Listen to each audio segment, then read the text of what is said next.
জুতোটা পরে নাও না বা জুতো পরে নাও। ৭৯তম স্বাধীনতা দিবস অর্থাৎ পতাকা উত্তোলন করলাম। একটা জিনিস আমাদের কনফিউজ হয়ে যায়, আমার মধ্যে যদি কিছু ভুল থাকে সেটা শুধরে দেবেন।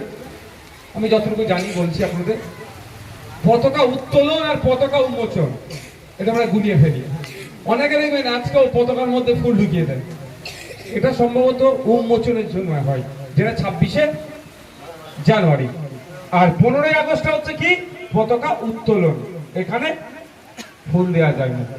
এটা যেন মনে থাকে, যদি আমাদের সত্যি ঠিকঠাক হয়েছে। বিষয়টা হচ্ছে এই যে পতাকা, এর জন্যই প্রায় ২০০ বছর ব্রিটিশদের বিরুদ্ধে আপনার আমার পূর্বপুরুষরা লড়াই করেছে।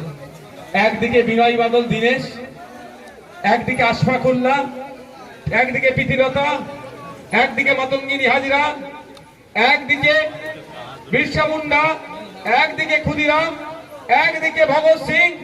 এইরকম করে হাজারো হাজারো লাখো লাখো স্বাধীনতা সংগ্রামীরা লড়াই করেছে, ব্রিটিশদের বিরুদ্ধে সংগ্রাম করেছে।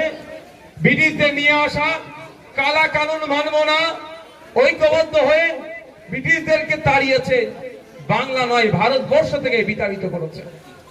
এই বিতাড়িত করার পরে ১৯৫০ সালে দেশ একটা বই পাই, কিতাব পাই, দেশ একটা সনদ পাই। সেটা কি? সংবিধান, কনস্টিটিউশন অফ ইন্ডিয়া, ভারতের সংবিধান।